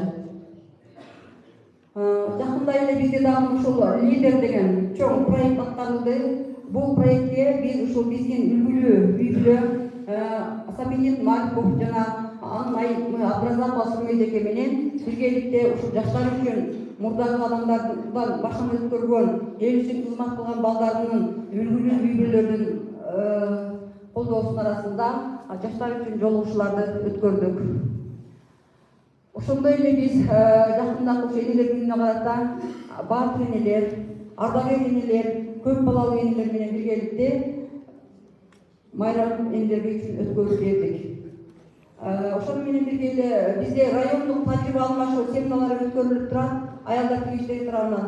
2022 жылы 29 ноябрда бизде республикалык аялдар кеңешинин семинары өткөрүлүп, бул 3 темада өткөрүлөт. Биринчи кылмыштуулуктун алдын алуу, экинчи ысырафчылыкты жоюу, үчүнчү ишкер айымдарды ишке тартуу же долбоолор менен окутуу. Ушул биздин республикалык семинарга биздин Кыргыз Республикасынын аялдар кеңешинин төрайымы Айнура Алтыбаева келип катышып, жогорку деңгээлде баалап кетишти. Ошондой эле бул сүрөттө биз ушул толеранттуулук фонду тарабынан кааптардын тажрыйба алмашуу семиналары боюнча Чүй, Баткен, Жалал Абад облустарынын тажрыйба алмашуу семинары бизде өткөрүлдү. Кыргыз Ата айыл өкмөтүнүн аялдар кеңешинде бизде 5 айыл бар. Ар бир айылда айылдык аялдар кеңешинин төрайымдары шайланган. Аялдар кеңешинин төрайымдарын айыл баштары менен канасына бөлүп бергенбиз. Алар үчүн маалыматтык курстарды даярдап бергенбиз. Маалыматтык курстарга алардын иш пландары, жылдык, айлык, кварталдык иш пландары даярдалат. Ошондой эле аялдар кеңештери мектептер менен бирге иштешип, айрыкча ушул жаш өспүрүмдөр кыздар, ошолордун арасында эрте турмушка чыгуу, кыздардын укуктары боюнча тынбай семиналарды өткөрүп, тренинг күйлөмдөрдү өткөрөбүз. 2018 жылдан бери Кыргыз Ата КАБы өзү салттуу болгон биз райондук ушул ГАИге, райондук администрацияга, райондук билим берүү бөлүмүнө кайрылып салттуу акциябызды өткөрүп келе жатабыз. Ар бир айыл өзүнүн айылынан акцияны баштап, биз кылмыштуулукка, терроризмге, зорлук-зомбулукка, эртең ишеге турууга, баардык ушундай кылмыштуулукка каршыбыз деген акцияларды ар түрдүү лозунгда, желектер, окуучулардын чыгармачылыгы менен аткарып, дайыма ушул айланып, бизде эми ушул эмгектердин жыйынтыгында Кудайга шүгүр 70% кылмыштуулук жоюлуп эле калды. Эрте турмушка чыгуу катталган жок. Эң жакшы жери мен азыр бүгүн ошо өзүмдүн иш пландарымды, биздин уставтарды ала келдим. Ушул кааптарга устав десеңиздер биз жакшындан жардам берип кызматташууга даярбыз. Эгерде мага дагы ушул уставды тапшырганда аябай сүйүнгөм. 2014 жылы аялдардын укугу бир тепкичке болсо дагы кичине жогорулады деп. Ошол үчүн мен азыркы ушул бүгүнкү катышкан форумдун катышуучуларына баарыңыздарга Рамазан айыңыздар кут болсун. Элибизде, жерибизде ыкмактуулук, биримдик болсун. Кыргыз эли илгертен улуу калкпыз. Мына Орто Азияны багындырган Курманжан Даркан апа, Уркия Салюлар менен сыймыктанабыз. Эми Мыйзыр мырзалардан айтса өтө көп. Ошондой эле бизди колдоп келе жаткан бүгүнгү Сейферборд эл аралык коомчулук фондунун жааматына, бизде отурганда координаторлорго, Зиядин Жамалдиновичке, баардыгыбызга көмөктөшкөндөрдүн баарына терең ыраазычылык билдирип, ушу биздин жыйынтык менен биргеликте иштешип барыбыз буюрса элибизде турмуштуулук баары азайып, өнүгүү өсүү болсун деп калуу тилек айтып кетет элем. Keyinki söz Oşa Ulusunun Karasır rayonunun Koğumduk Aldın Alу Borboru'nun Yaşlar Kengeşinin Törevası Matkarimov İlyas'a verildi.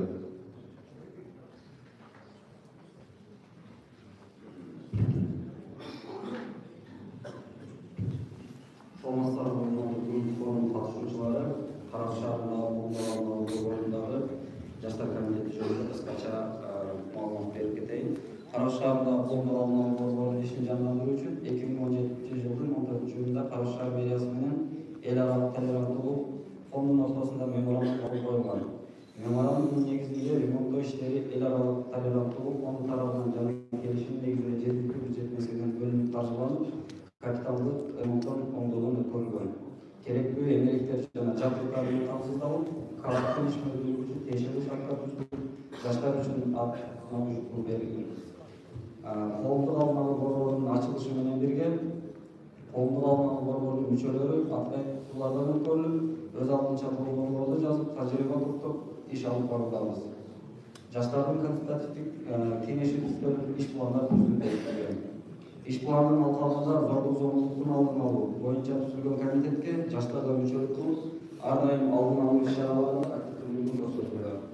Зордук зомбулуктун алдын алуу боюнча өткөрүлгөн 10 акциянын алкагында маалыматтык кампания жүргүзүлүп, маалымат баракчалары таркатылып, активдүү катышуучуларга өкмөт болгон ДИА тарабынан сертификат тапшырылды. Зомбулукка дуушар болгон шаардагы 12 искелерге 10 женщин уюму менен биргеликте юридикалык кеңештер берилип, 30 семинарлар оюштурулуп, бизнес башкаруу үйрөтүлүп, окуу курсун ийгиликтүү аяктап, жазылган кичи бизнес долбоорлор колдоого алынды.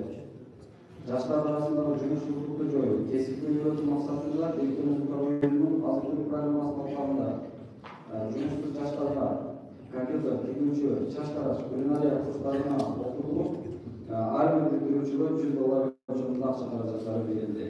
Кыргыз Республикасынын президентинин жашыл мурасы өкүмүн колдоо максатында жаштар тарабынан биз таза шаар үчүн аталышындагы акция уюштуруп, ишемдиктер өткөрүлүп, көчөттөр отурулду. Кыргыз Республикасынын президентинин 2022 жылдын 24-февралындагы үй бүлөлүк салтанаттарды жана бактылуу эскерүү барлыктарды тартипке келтирүү боюнча чаралар жөнүндөгү мамиле өткөрүүчү жардымын аткаруу максатында борборлор менен биргеликте калк арасында түшүндүрүү иштери жүргүзүлдү. Мындан сырткары профилактикалык жана башка иш-чараларда жаштар өз салымыбызды кошуп келүүдөбүз. 2022 жылда коомдук алдын алуу борбору жана комитет тарабынан 20 арыз таралды. Алар 4 арыз үй бүлөлүк көчөт жатакта, 2 арыз үй талашуу, 12 арыз адамдар арасындагы келишпестиктер, укуяттык кайрылгандардын саны 12. Караш шаар мериясы тарабынан алдын алуу иш-чараларына 420 миң сом акча каралган, бирок бул каражат аздык кылат алдын алуу чараларына. Ошондуктан биз ар дайым өз күчүбүз менен эл аралык жыйындарга долбоорлорду жазып колдоо талап кетебиз. Караш шаарындагы коомдук алдын алуу борбору 2001 жылдын Сейферборд уюму тарабынан уюштурулган санатта кааптар арасында мыкты коомдук алдын алуу борборунун атына ээ болгон. Коомдук алдын алуу борборунун ачылышы шаардагы коомдук тартиптин сакталуусуна, коомчулуктун ар кандай терс көрүнүштөрүнүн алдын алууга, жаштарга туура жол bulууга батыл берүүгө жана улуттар аралык биримдикти бекемдөөгө чоң өзгөрүү болду. Коомдук алдын алуу борборунун ишмердүүлүгүн өркүндөтүүдө Караш шаар мериясынын, Ички иштер министрлигинин Сейферборд уюмунун жана эл аралык толеранттуулук фондунун салымдуу экендиги белгилеп, ыраазычылык билдирем. Баарыңыздарды эл Рамазан айынан куттуктайм. Карамаңыздар кабыл болсун, экөөбүздүн жана тынчтык болсун.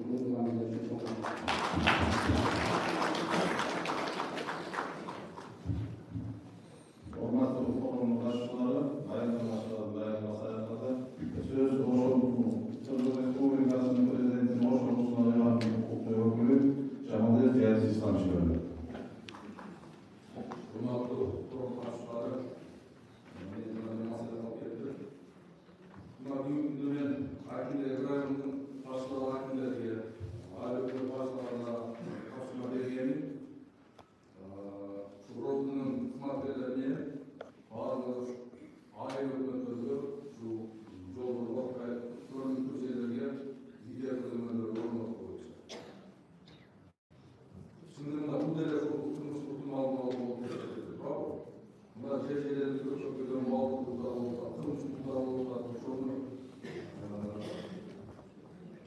текшерүүчүлөр жүргөндө ошол видео камералар алып аябай керек болот экен.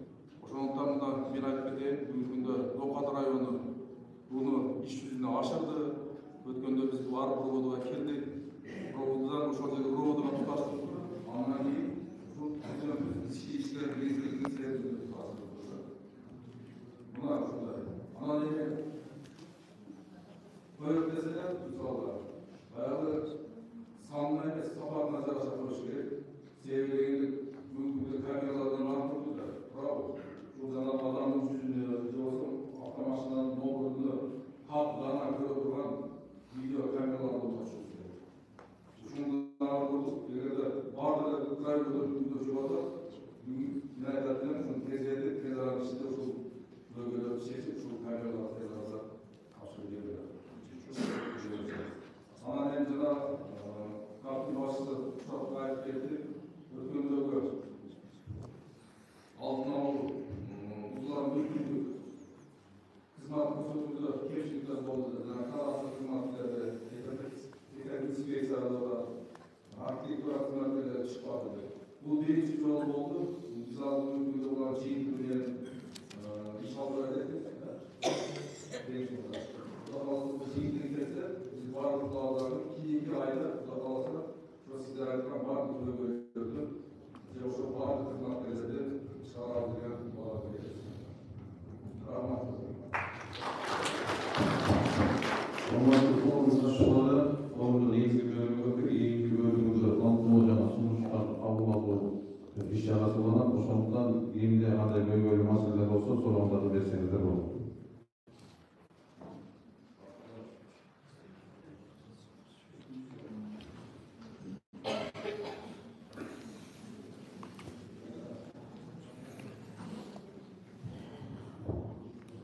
Sorunlar olsa beslenirler mi?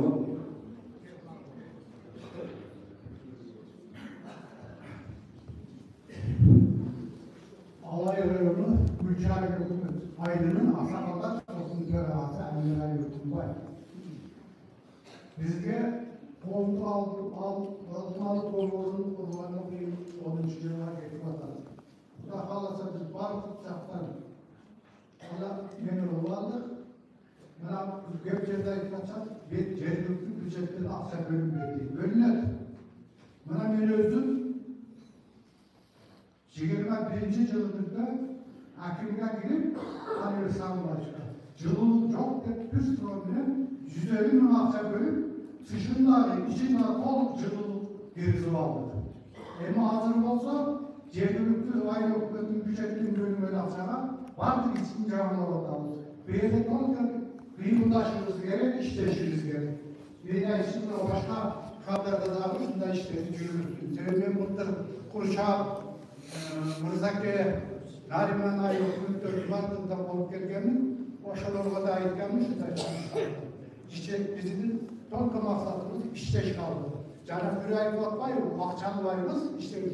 Çınında bizde akça çok, akçalı varımız biz bizde el için özür. Kanday hizmetini verirsek, yaşımızda oşanların hizmetini ağzına 80 yaşta çeyini atlarıp gelir kaldı. Urmatlı forumlar sorunlar olsa aksizde versengizler.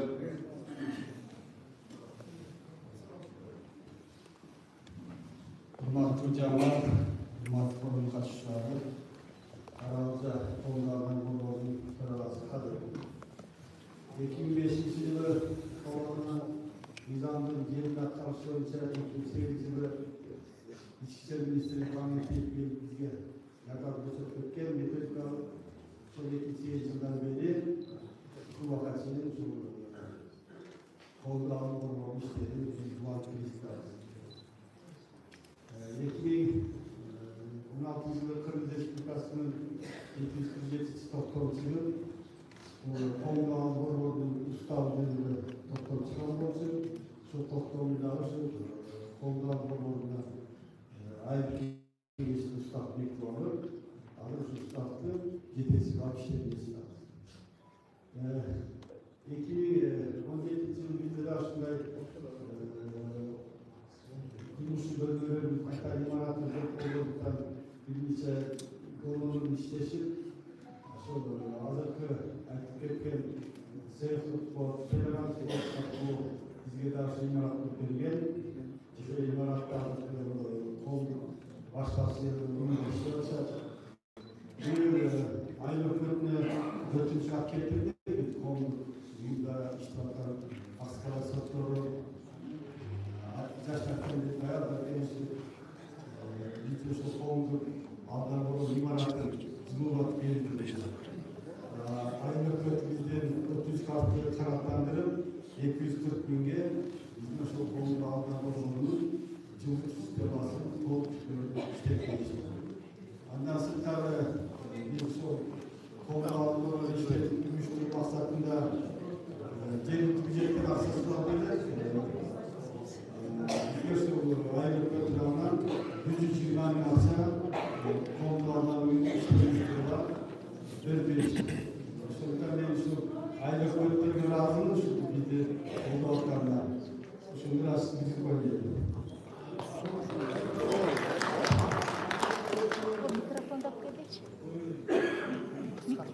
Менде суроо бар эле, саламатсыздарбы бүгүнкү форумдун катышуучулары. Биз ошол Ош областынын Ноокат районундагы эң чекенги Кызылкай шаар институтуна айыл өкмөттөн келдик. Мен суроом бар эле, ушундай форумга биз биринчи жолу катышып атабыз. Негизи ушул долбоордун жетекчиси азыр биз көрдүк го, баяндамадан көрдүк, аябай сонун жардамдарды берипсиздер, даже имарат куруп берипсиздер, капиталдык ремонт кылыпсыздар. Ошо сиздерге чоң ыраазычылык. Аны мен айтайын деген суроом, бизде ушул эгер мүмкүнчүлүгүңүздөр болсо, ушундай окуу, семинар, тренингдерди жайында барып өтсөңүздөр болобу бизге? Бизге ушул маалымат, эң сонун маалыматтар керек да. Ошо окутуу боюнча сиздерге ушул сунушум бар эле, биз алыс жактарга барып тренинг өтүп келсеңиздер. Абдан жакшы суроо болду, чоң рахмат. Биз мына апрель айынан баштап ушул проекттин жаңы финансылык жылы башталат. Бул проектибизди. Анан ушу апрель айынын акырында, май айларында биз ушу конкурс жарыялайбыз. Конкурс ачык болот. Ага ар бир айыл өкмөт өзүнүн баягы заявкасын берип катышса болот. Жылы да бул конкурстун условиялары акимияттарга, анан кийин өзүбүздүн фейсбук страницаларга чыгарып атабыз. Анан ал жерде бир нече критерийлер бар. Ошо критерийлердин негизинде биз атайын комиссия болуп, бул комиссияга ушу цифрлык уюмдун жана эл аралык таркатуу фондуна сотрудниктер ушулар карап чыгып туруп, анан кийин биз тандап алабыз. Анан кийин ошол айыл өкмөттөр менен биз тығыз байланышабыз. Сиз ал сиздин сурооңузга жооп катары сөзсүз биз эгерде бизге кайрылсаңыздар, биз аларды ушундай өзүбүздүн окуяларга Рахмат, бийсиз. Саламатсыздарбы, урматтуу форумдун катышуучулары. Менде бир сунуш бар. Ноокат районунан Кыргызата айыл өкмөтүнөн Кыргызата кабылган төрагасы Карим Корбой. Бул иш азыркы болуп аткан иш өтө жакшы иш болду. Бул Кыргызстан боюнча жарыш. Бизге Европа тарайынан толеранттуу фонду ушундай калктын ортосундагы баягы өктөштүк долбоор аркылуу биз көп нерселерди алдык. Менин оюмча азыр өтө жакшы иш болот. Себеби дегенде колдоо берген райондун ички иштер бөлүмүнүн Акылбек Талгат Акылбек Исаатов полковнигине ойдун областын начальниги Исаатов полковниги Демишбек Мамачев сөздөрүн алышып, колдоп беришти. Бизге тартип болгон фонд, биз өтө жакшы өзүбүздү көзүбүз ачты. Бул эми Кыргызстан боюнча болсо ушундай иштер. Милиция менен элдин ортосундагы байланыш, эл менен бийликтин ортосундагы жакынлык болот экен. Ошондой эле кылмышты качандан кийин жазалабай алып иштер болот экен. Ошондой сот органдарына абалыбыз ошол жергиликтүү жердеги акчалар чечип коюлат. Бул чоң иштер болот экен. Ошол үчүн муну Кыргызстан боюнча жайса өтө жакшы болот эле. Зиядин Исламович, анан кийин дагы акимдерге, айлык өкмөттөргө, биз азыр айлык өкмөттөргө көтөрүп атабыз. Мен ушундай кылгыла деп өтүнүп сурайм. Муну буйрукту негизинде кылыш керек экен. Себеби бардык айлык өкмөттөр каржылоо милдеттүү. Президенттин 2021-жылы 5-майдагы 10-60 жарлыгынын негизинде 12-пунктунда турат. Жергиликтүү айлык өкмөттөр кааптарды каржылоого милдеттүү деп турат. Кээ бир айлык өкмөттөр өзү кам өзүнө болуп алып бурбайт экен. Биз көрүнүктөр ушуну бир тартипке салып берүүңүздөрүн суранабыз. Жергиликтүү билим органдарына сиздерден өтүнүп сураган сунушубуз да ошол. Рахмат кылып Сурооңуздар барбы? Арбаңыздар, мен мындай суроо берейин деп атам Алазбек мырзага. Биз Ислам өкмөтүнүн коомдук алдындагы долбоорунда аялдар кеңеши, жаштар анан асылда соту чогуу иштешебиз. Нече жылдан бери имаратыбызды жардам берип оңдоп бере аласыздарбы? Быйыл кайын менен деген суроону айткым келип отур. Рахмат эжеке, мен азыр эле айтып кеттим, биз конкурс жарыялайбыз. Сөзсүз ошолордун айлык өкмөттөргө жеткирүүгө аракет кылабыз. Конкурска катышып, ошол негизинде биз комиссия карап чыгып, кайсынын колунда алган долбоорун тандаса, ошолордун ишин. Түшүндүм. Рахмат.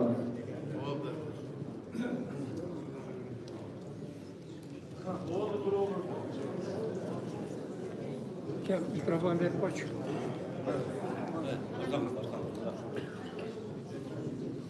Assalamu alaikum. Урматтуу форумдун катышуучулары, кош келипсиздер. Бул форумду жетектеген азаматтарга ыраазычылык билдирип коелук. Көп иштерди кылдыңыздар. Бул ишти башташ оңой, аялга чыгыш деген бир ата-бабаларыбыз айтчыды. Ошон үчүн өмүрү узун болуп, ушу ишти жакшы алып барып, айткандарыңарды аткарып, колуну колдоп өткөн жүрсөңүздөр өтө жакшы иштер болот. Анан Зиядин менен сага өтө ыраазы болуп турам.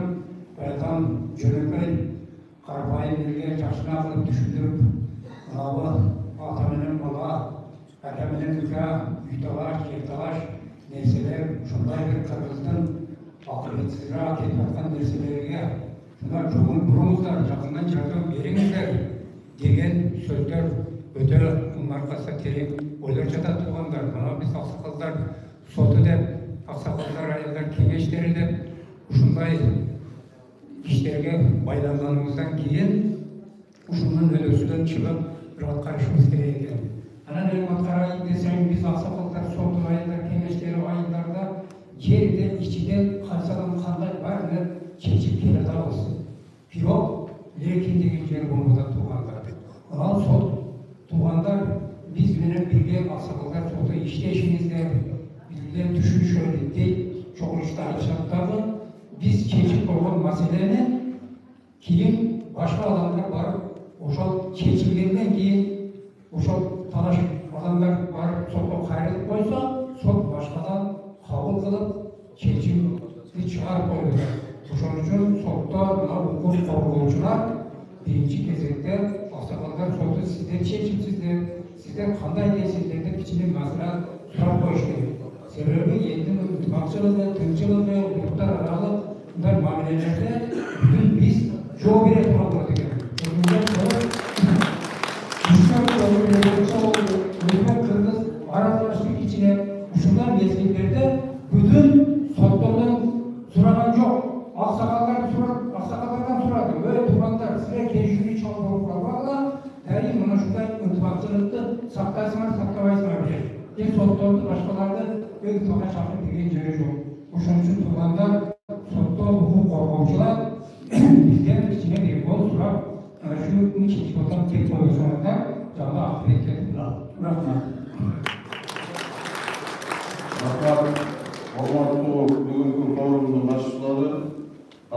форумдун жыйынтыгы боюнча жана сиздер тарабынан кат жүзүнөн берилген сунуштарды эске алуу менен төмөндөгү иш-чараларды сунуштайбыз. Биринчи, Кыргыз Республикасы Президентинин Ош облусу боюнча ыйгарым укуктуу өкүлчүлүгү укук бузуулардын алдын боюнча ведомство аралык координациялык кеңешмелерди түзүү.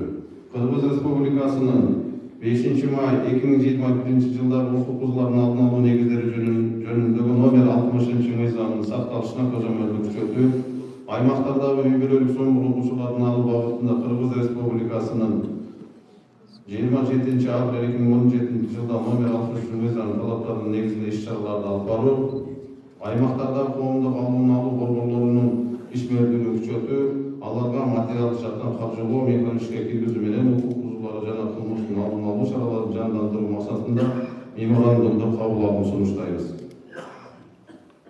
Ош облусунун ички иштер башкармалыгына Кыргыз Республикасынын Президентинин Ош облусуна ыйгарым укуктуу өкүлчүлүгү менен макулдашып, аймактардагы коомдук алдын алуу борборлорунун ишмердүүлүгүн күчөтүү, аларга материалдык жактан каржылоо механизмин ишке киргизүү менен укук бузууларды жана кылмыштуулукту алдын алуу иш-чараларын жандандырууну, коомдук тартипти жана жарандардын коопсуздугун камсыздоо боюнча алдын алуу чараларын күчөтүүнү, аймактардагы үй бүлөлүк зомбулук учурларын алдын алуу багытында Кыргыз Республикасынын 27 апрель 2017 жылда номер 63 мыйзамынын талаптарынын негизинде иш-чараларды алып баруу, алдын алуу каттоосунда турган адамдар менен жана тобокелчил топто турган жаш өспүрүмдөр менен жекече алдын алуу аңгемелешүүлөрдү өткөрүү, укук бузууларды жана кылмыштарды укуктук алдын алуу максатында облустун аймагында калктын арасында дайыма сервистик тейлөөнү жана укуктук билимди үгүттөөнү,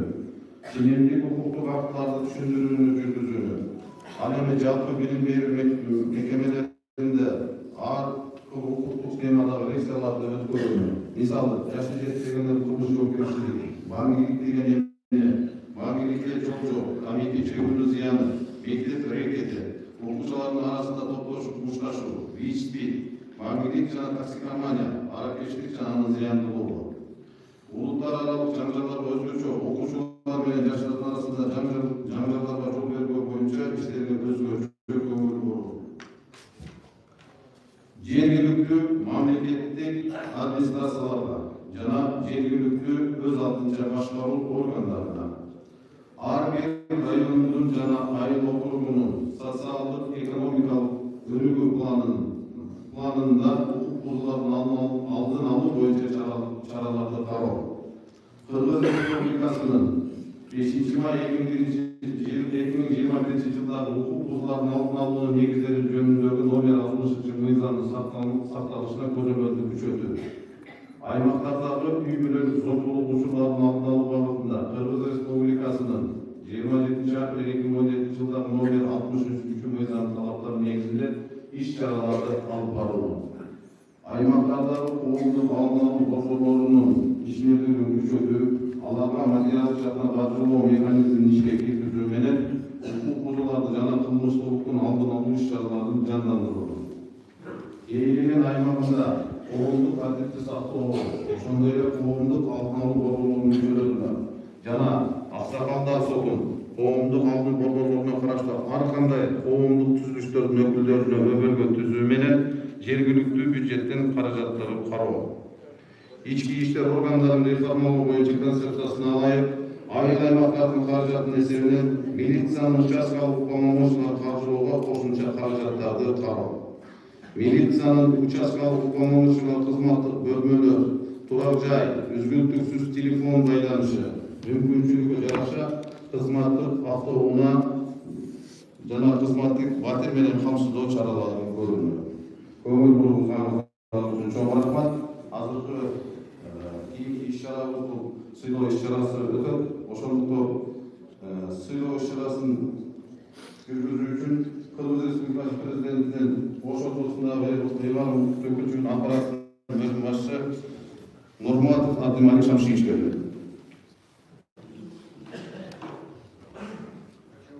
Кыргыз Республикасынын Президентинин Ош облусундагы ыйгарым укуктуу өкүлчүлүгүнүн сыйлоо жөнүндөгү номер 111 буйругу Ош облусунун аймагында укук бузуулардын алдын алуу боюнча мамлекеттик, жергиликтүү өз алдынча башкаруу органдары, коомдук алдын алуу борборлору коомчулук менен биргеликте тыгыз иш алып баргандыгы үчүн Кыргыз Республикасынын президентинин Ош облусундагы Ыйгар укуктуу өкүлүнүн ардак грамотасы менен төмөндөгү эл аралык бейөкмөт уюмунун өкүлдөрү сыйланат.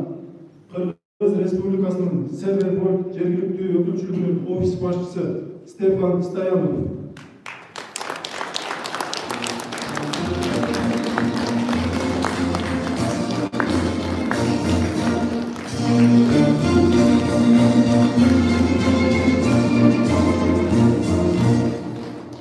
Кыргыз Республикасында милициянын жергиликтүү өз алдынча башкаруунун жана калктын социалдык өнөктөштүгүнө көмөктөшүү долбоорунун менеджери Авазбеков Роберт Сатбекович.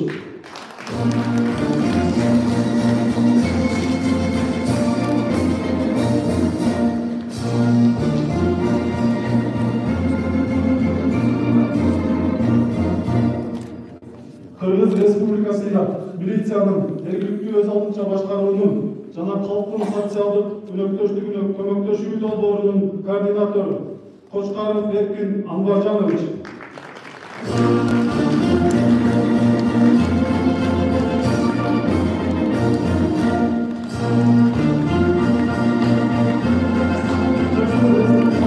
Милициянын жергиликтүү өз алдынча башкаруунун жана калктын социалдык өнөктөштүгүнө көмөктөшүү долбоорунун координатору Кеңешова Үмүткүл Маматнуровна.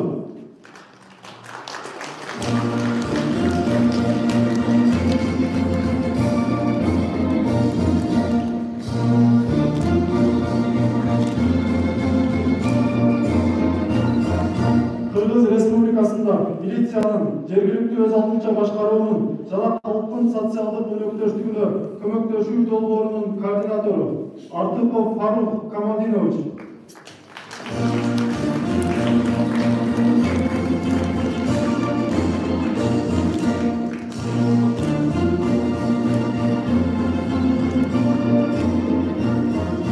Буйрукка кол койгон Кыргыз Республикасынын президентинин Ош облусундагы Ыйгар укуктуу өкүлү Жамалдинов Зиядин Исламович.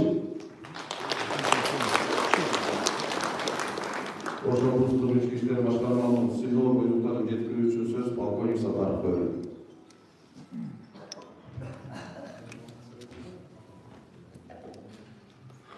Ош облустук ички иштер башкармалыгынын сыйлоо жөнүндө буйругу Ош облусунун аймагында кылмыштуулуктун жана бузуулардын алдын алууга ички иштер органдарынын кызматкерлери менен тыгыз кызматташканы үчүн буйруктанып, Ош облустук ички иштер башкармалыгынын ардак грамотасы менен сыйлансын Айбашин Ибрагим Кирисбаевич, Нуркан районунун Туристан аймагынын коомдук алдын алуу жөнүндөгү төрагасы.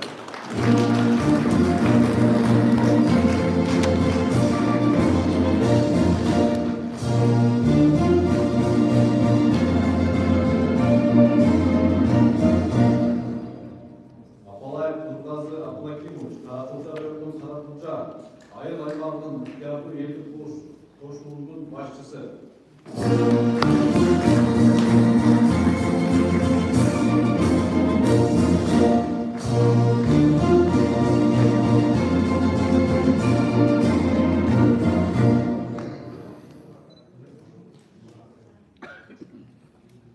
Мамадалиев Улукбек Тумаспаевич, Өзгөн шаарынын Аксакалдар сотунун төрагасы.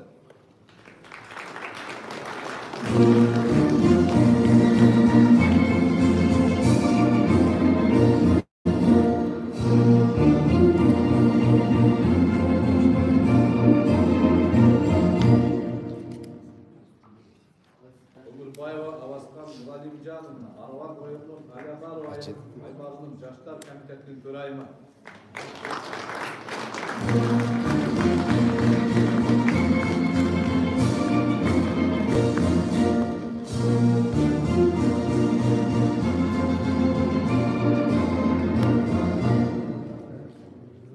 Токтобаева Үлбү, Алай районунун Белекбаева атындагы Алай айыл аймагынын аялдар кеңесинин төрайымы.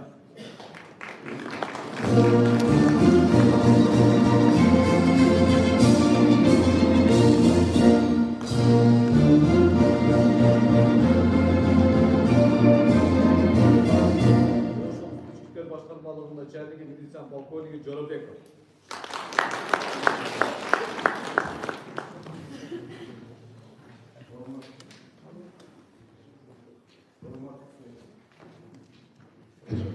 Урматтуу айымдар жана мырзалар, бүгүнкү мыйзам, тартип жана жоопкерчилик аталыштар форуму жабык деп жарыяланат.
Бүгүнкү форумга катышып келгендерге ыраазычылык